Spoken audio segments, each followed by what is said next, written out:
Bonjour, je vous retrouve pour le bilan lecture du mois de mai, un bilan lecture plutôt satisfaisant puisque j'ai lu 10 livres, ce qui est en fait ma moyenne, j'ai l'impression, mensuelle, donc bon, plutôt contente, j'espère lire un tout petit peu plus dans les mois d'été parce que j'aurai plus de temps, mais n'empêche que 10 livres, je suis plutôt contente. Autre raison qui explique le fait que je sois contente, c'est le ratio homme-femme plutôt équilibré vu que j'ai lu 7 livres écrits par des autrices et 3 livres écrits par des hommes et dedans, le même auteur est répété 2 fois. Donc le ratio est plutôt satisfaisant. De la même manière, le ratio entre littérature blanche et littérature de l'imaginaire ou littérature science-fiction, fantasy, fantastique est aussi équilibré vu que j'ai lu 5 livres de littérature blanche et 5 livres de littérature de SFFF. Donc plutôt contente. Je n'ai aussi commencé aucune saga ce mois-ci. Plutôt satisfaisant.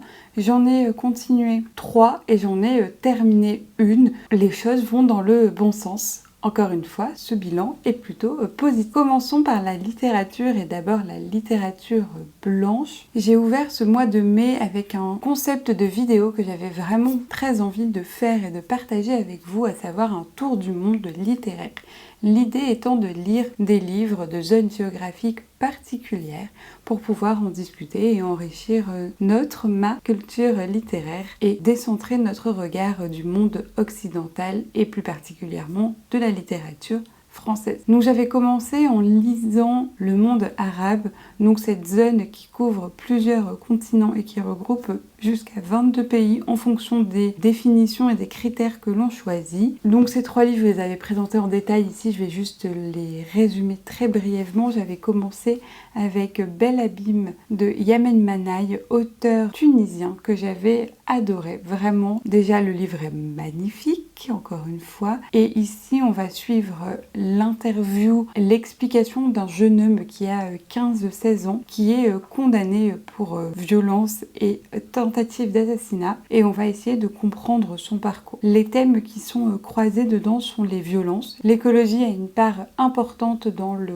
récit et vraiment c'est très bien amené, très bien fait et c'est au centre du livre. Et on a aussi une réflexion sur la dictature, la violence sociétale et ce qu'elle peut produire sur les individus et la violence inter-individuelle ou communautaire. J'ai vraiment passé un très bon moment de lecture, mais attention, beaucoup de trigger warning dans ce livre-là, notamment autour de la violence sur les hommes, sur les femmes, sur les humains en fait plus largement, mais aussi la violence sur les animaux. J'avais continué ce tour du monde arabe en lisant ce livre très connu, qui est toujours aussi magnifique, Tant que fleuriront les citronniers de Zulfa Katou, qui est une autrice d'origine syrienne. Et là, on va suivre en fait une histoire d'amour dans la révolution syrienne.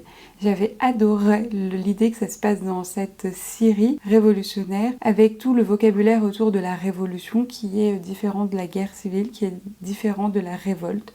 Et cette réflexion que j'avais trouvée très intéressante. J'étais contente du coup de me plonger en Syrie notamment parce que c'est un livre young adult, donc du coup ça va populariser ces thèmes-là auprès d'un public plus vaste et potentiellement moins au fait de ce qui s'est passé et ce qui continue de se passer malheureusement en Syrie. Toutefois, au-delà des thèmes importants en lien avec la Syrie et l'histoire syrienne, je suis un peu ennuyée parce que j'ai trouvé que la romance était trop prévisible, vraiment très cliché, très stéréotype dans ce qu'elle amenait.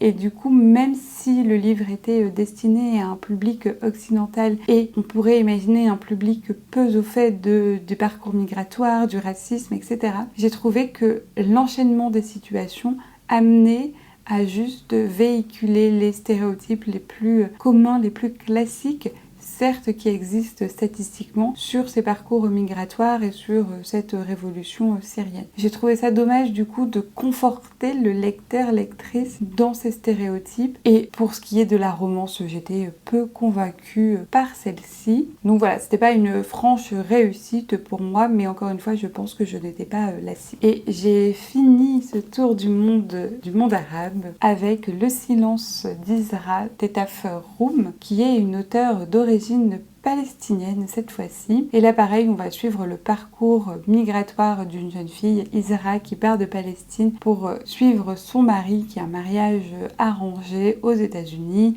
Et on va suivre la vie de plusieurs femmes de la famille de son mari avec des parcours biographiques assez différents les uns des autres. Et ces parcours biographiques vont permettre de mettre en évidence, en tout cas moi c'est ce que j'en ai retenu du livre, deux choses. Premièrement, il y a une réelle réflexion sur le sexisme de la société américaine et l'idée que cette société américaine est tout aussi sexiste que la société palestinienne, mais que les canaux de transmission de ce sexisme sont différents d'une société à l'autre, première chose. Et deuxième chose, que dans cette société très sexiste, encore une fois, ces femmes ont une marge de manœuvre, elles ont une marge de liberté qui est importante, plus ou moins importante en fonction des situations, en fonction de leur place dans la famille, en fonction des rapports de domination autres qui peuvent exister. Et du coup, leur enlever cette agentivité, c'est aussi méconnaître leur histoire et j'ai trouvé ça intéressant. Après, j'ai découvert pas mal de choses au fil de ma lecture. Je n'ai pas été surprise, je m'attendais à beaucoup de mécanismes dans le récit, ce qui a un petit peu gâché ou un petit peu diminué mon plaisir de lecture, vu que je savais ce qui allait se passer avant même que ça ne se produise. Donc un petit peu déçue pour la dimension fiction, mais j'ai bien aimé du coup en apprendre davantage et du coup me plonger dans ce tour du monde, l'initier en tout cas et vous le partager. En littérature blanche, j'ai lu Le chant de la rivière de Wendy Delore et je vous l'avais présenté dans ma palle pour le mois de la fantaisie parce que je pensais que c'était une histoire de fantaisie en fait en lisant la 4e de couverture et pas du tout. Vraiment pas, donc c'est un fail. Alors certes, je l'ai lu, ça faisait partie de ma palle du mois de la fantaisie, mais ça n'était pas un livre de fantaisie. Bon, en fait ici on va suivre une histoire sur 2 temporalités, avec une première temporalité qui est notre réalité, notre temporalité, où on a une jeune femme autrice qui va aller dans la maison de campagne de quelqu'un de la famille de son conjoint au début. Son conjoint est genré de manière masculine et après on apprend un peu plus tard dans le récit qu'il fait une transition de genre, mais du coup au début il est genré masculin, d'où le fait que je reprenne cette manière de le genrer. Et donc elle va aller dans la maison de campagne d'un membre de cette famille pour écrire son nouveau roman. Elle va comme ça écrire des lettres à son amoureux qui est resté à Paris il me semble, parce qu'elle n'a pas du tout de réseau sur son téléphone et à travers les lettres qu'elle écrit, elle va raconter leur histoire d'amour. Parallèlement à ça, on va suivre une autre histoire d'amour qui est racontée par la rivière. En fait, c'est la rivière qui est là de manière ancestrale, qui représente à la fois l'immobilité du paysage, mais en même temps le temps qui passe, qui va raconter l'histoire de Clara, qui a existé 3 ou 4 générations avant la narratrice du présent. Et donc les 2 histoires d'amour vont se croiser parce que la narration est alternée entre la narratrice du présent et la rivière. Et à la fin, la narratrice du présent va aussi découvrir des bouts d'histoire concrets par des choses qui sont restées dans la maison et on va pouvoir avoir un croisement de ces 2 histoires d'amour. L'autre point de croisement, au-delà des figures de style employées pour décrire et narrer ces histoires, on a des thèmes communs qui sont l'amour premièrement, mais aussi l'amour queer. Je vous disais que la narratrice du présent, je me demande si elle a un prénom, je crois pas, elle est nommée la femme dedans, je sais plus si elle a un prénom. Donc cette femme vit une histoire d'amour avec une personne trans et Clara, dans la temporalité du passé, vit une histoire d'amour avec Ménie qui est une jeune femme. Leur relation d'amitié d'enfant est jugée au fur et à mesure qu'elles grandissent comme une histoire d'amour cachée, tue, secrète jusqu'au moment où elle finit par être sue par certains et certaines dans le village. Donc en fait on a ce thème commun des amours lesbiens, des amours queer et en fait de l'amour comme forme aussi d'acceptation de soi et acceptation de l'autre.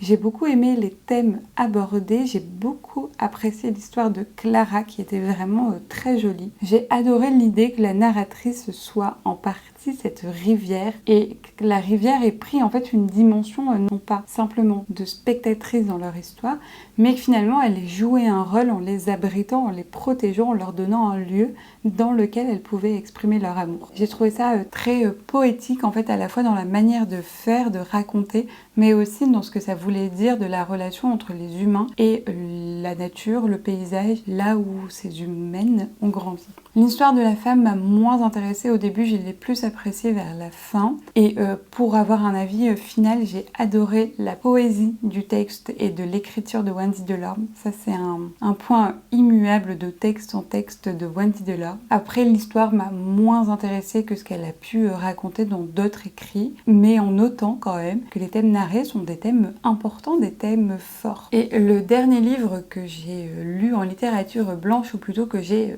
écouté, il s'agit de La sœur à la perle de Lucinda Riley, qui est le tome 4 de sa saga Les 7 sœurs, dont je vous avais déjà parlé dans la vidéo précédente, dans laquelle Laroux choisissait de manière aléatoire le nombre de pages que je devais lire et écouter par jour. Donc j'ai fini ce livre-là. Le résumé ici, comme dans toute la saga des 7 sœurs de Lucinda Riley, on va suivre une des sœurs, ici Sissi, donc la 4e des sœurs. Leur père adoptif est mort et leur a légué des coordonnées géographiques pour qu'elles aillent, si elles le veulent, retrouver leurs origines. Et donc Sissi part comme ça, retrouver ses origines, et après une étape plus ou moins importante à la fin en termes de durée et pour ce qui va se passer dans le récit. Donc une étape en Thaïlande, elle va en Australie découvrir sa famille d'origine qui est une famille aborigène. Et donc on va suivre 2 temporalités.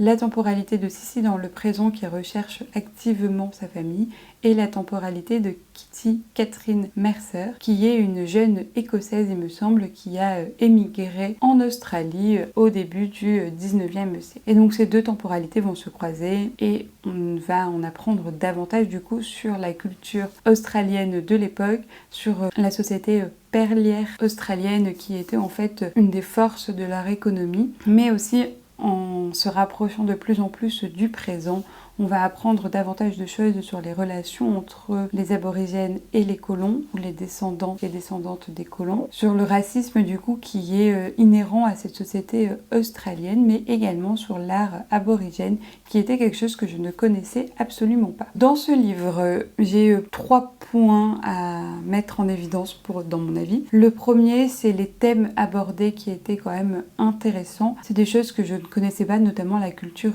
perlière, l'industrie perlière australienne, qui était du coup intéressant, l'art aborigène, ça je l'avais déjà mentionné. Donc ça j'ai trouvé intéressant du coup de me cultiver par cette lecture. Deuxième point qui là est plus négative, je me suis un petit peu ennuyée dans les histoires, c'est le 4e tome, je trouve que c'est assez redondant dans les constructions et dans les procédés mis en place. En fait, rien ne m'a surprise, et pour le coup, j'ai aussi deviné des choses qui auraient pu être le thème quand même de ces lectures du mois de mai, bref, et je me suis ennuyée en l'écoutant, et je me disais, et je vous disais ça aussi dans ma dernière vidéo, heureusement que je l'ai écouté en conduisant, en faisant autre chose, parce que je pense qu'en lecture papier principale, je me serais ennuyée beaucoup plus vite. Troisième point qui est intéressant, c'est qu'en fait ce livre il a été écrit bien avant le mouvement MeToo, bien avant pas mal d'avancées dans la sphère sociétale, puisqu'il a été écrit autour des années 2008. Et donc, on a quand même des thèmes qui sont forts pour l'époque. En fait, Sissi va se découvrir, désolée pour le spoil, bisexuel.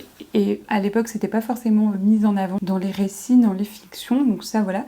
Et il y a des thèmes qui sont clairement pas dénoncés. Le racisme, très légèrement, mais c'est bien avant l'explosion du mouvement, par exemple, Black Lives Matter. Donc en fait, on a des thèmes qui sont comme ça en filigrane, qui, déjà, leur mention est importante pour l'époque, je trouve, mais qui, avec notre regard actuel, nous semble assez pauvre ou largement insuffisant. Le racisme, mais aussi la question de la crise de 2008, les malversations financières, la place de la finance dans notre société, les injustices économiques. Donc voilà, j'ai trouvé que c'était un roman sympa. Je sais pas vraiment si je vais arrêter la saga, je me laisse encore un peu de temps. Mais c'était un super tome pour que je voulais en faire, c'est-à-dire je ne savais pas quoi écouter et j'ai écouté ça. Ça faisait le job, et peut-être le garder si peine de lecture ou si, encore une fois, je ne sais pas quoi écouter. Ça, c'était pour les 5 livres du coup de littérature blanche, et donc il n'y a que La sœur à la perle qui était une saga que j'ai continuée. Passons donc maintenant aux livres de littérature de l'imaginaire, de science-fiction et de fantasy, principalement de la fantaisie, et je vais enchaîner avec les livres que je mentionnais également dans la vidéo Laroux tire le nombre de pages que je devais lire. Pallas, le tome 2 de Marine Carteron qui s'appelle Sur les flancs de l'Ida, que j'ai adoré. Alors un petit peu moins que le premier, mais quand même que j'ai adoré.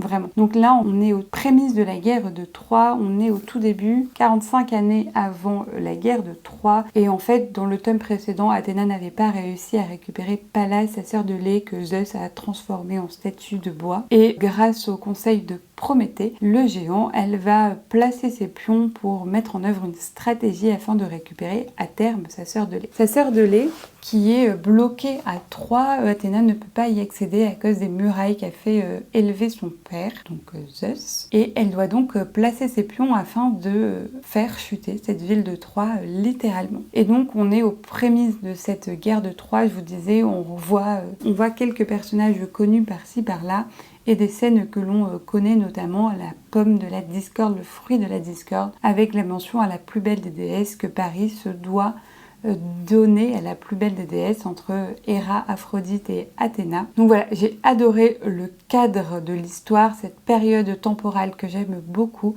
qui est très bien racontée. Et j'avais pas assez souligné la qualité de la plume de Marine Carteron dans ma dernière vidéo. Donc chose faite là. Ce que j'aime beaucoup, c'est toujours les deux mêmes points en fait. C'est l'idée que l'histoire est racontée par des femmes, qu'elles ont une agentivité, et ça c'est très important. Et donc ici on suit principalement la déesse Athéna, et j'aime bien l'idée que l'on ne suive pas uniquement des dieux et des déesses, mais qu'on suive aussi plusieurs femmes dans la société de l'époque, dans la société grecque de l'époque. C'était davantage le cas dans le tome 1 que dans le tome 2, mais vraiment une franche réussite. J'ai adoré. Voilà pour une saga continuée mais pas terminée. J'ai très hâte de lire le tome 3. Et de la même manière, dans cette vidéo, je vous mentionnais que j'étais en train de lire le tome 3 de Köchiel de Jacqueline Carré. Ici, le tome 3 s'appelle L'Avatar et c'est une brique. J'aurais pu le mettre en saga terminée, mais j'ai terminé la première trilogie, mais pas les deux autres trilogies qu'il y a dans le même univers. Donc je l'ai mis en saga continue. Ici, le tome 3 est très noir, très sombre, vraiment. Je vous racontais que Phèdre, notre personnage principal, va aller, suite à la demande de Mélisande, de retrouver Imriel, un petit garçon, et elle va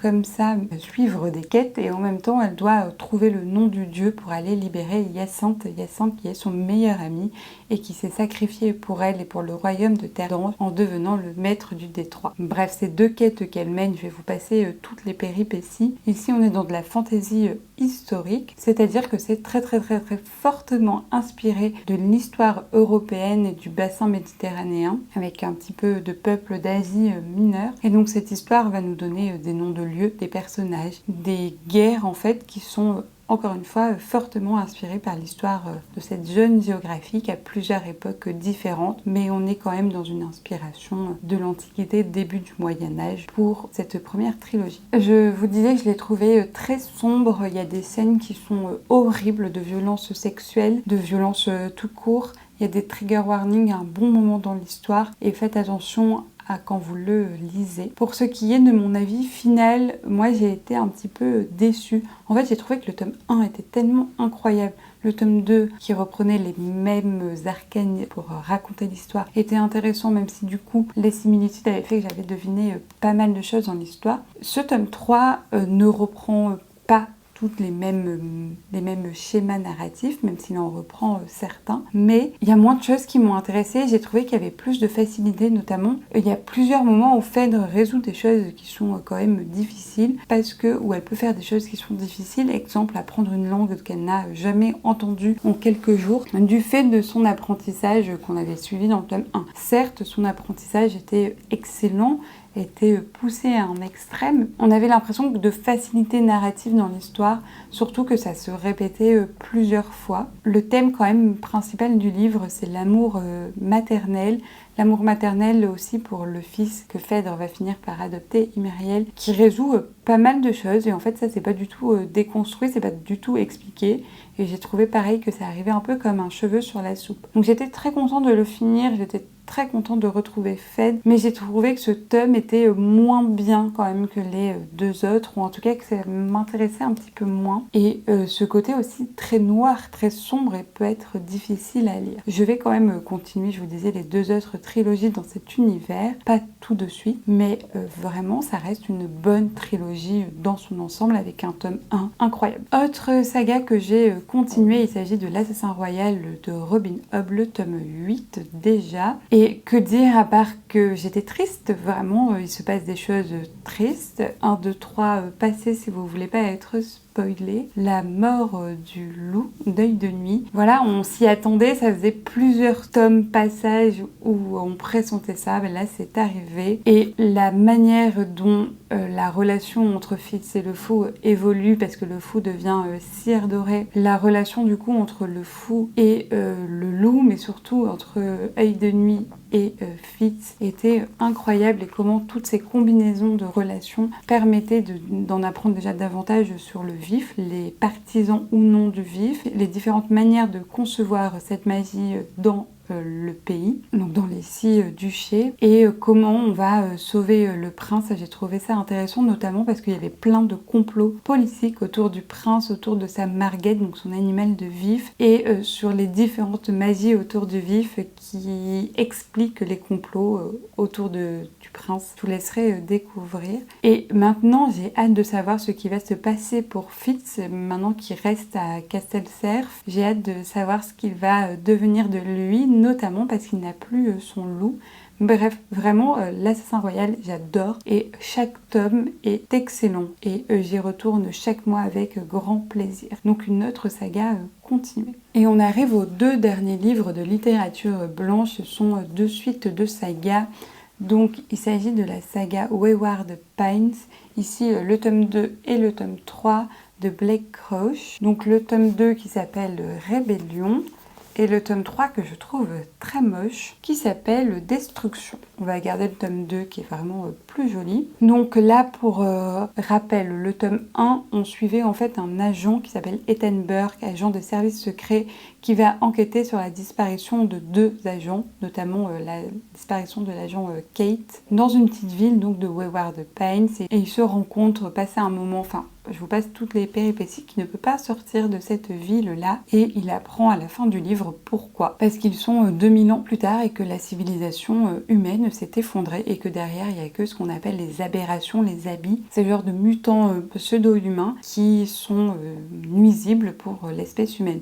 Et donc il devient le shérif de la ville. Bref, et donc ici, dans l'épisode 2 et l'épisode 3, on va suivre la suite de cette histoire avec une dimension portée sur comment Ethan Burke, qui est devenu le shérif, qui est au courant de tout, en fait, de quasiment tous les enjeux, va pouvoir se positionner par rapport aux habitants, par rapport à une rébellion qui se dessine, ou en tout cas on a cette impression-là, et par rapport à son éthique et à sa morale. Donc c'est un peu ça qu'on va suivre. Dans l'épisode 2, donc, qui s'appelle Rébellion, on va lui demander d'infiltrer le groupe de révoltés, qui est en fait pas du tout une révolte pour renverser le pouvoir à Wayward Pines ou sortir.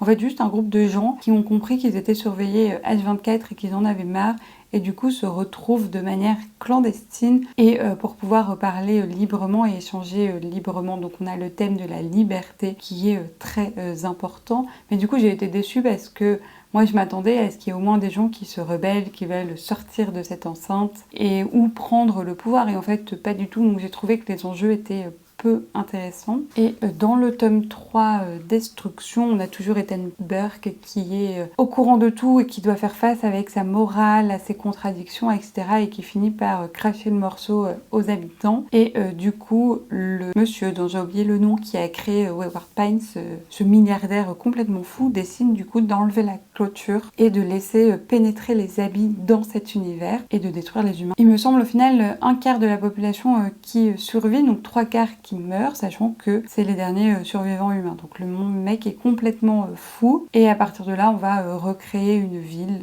avec ces humains-là. Et pareil, j'ai trouvé que les enjeux étaient finalement peu à la hauteur des thèmes qu'on abordait ou des thèmes que l'on voulait aborder. Et je pense que c'est la conclusion de mon avis sur cette saga. C'est une saga vraiment intéressante et qui se lit très vite avec une dimension thriller assez intéressante. Je pense parce qu'aussi j'en lis très peu. La dimension fantasy est pas très développée et pour moi elle sert juste de prétexte à l'univers et en fait on s'en sert pas plus que ça. J'ai trouvé qu'il y avait beaucoup de facilité en fait dans la résolution des enjeux et qu'en plus ces enjeux étaient finalement moindres par rapport à ce qu'on annonçait et qu'on aurait pu faire quelque chose de plus intéressant, de plus grandiose, de plus poussé, de plus complexe, notamment autour des thèmes de la liberté, de la rébellion, de qu'est-ce que c'est que le pouvoir, comment on acquiert ce pouvoir, comment on légitime ce pouvoir, et aussi autour de la différence avec les habits qui finit juste par être accepté. Pour moi, ça ne nécessitait pas 3 tomes, on aurait pu en faire un tome dense en conservant ce rythme haletant, mais pour ce qui est de la dimension fantasy et de la dimension thriller, on a vu mieux, et je trouve qu'il y a quand même pas mal de facilité narrative. Pour ce mois de mai, beaucoup de lectures, 10 lectures,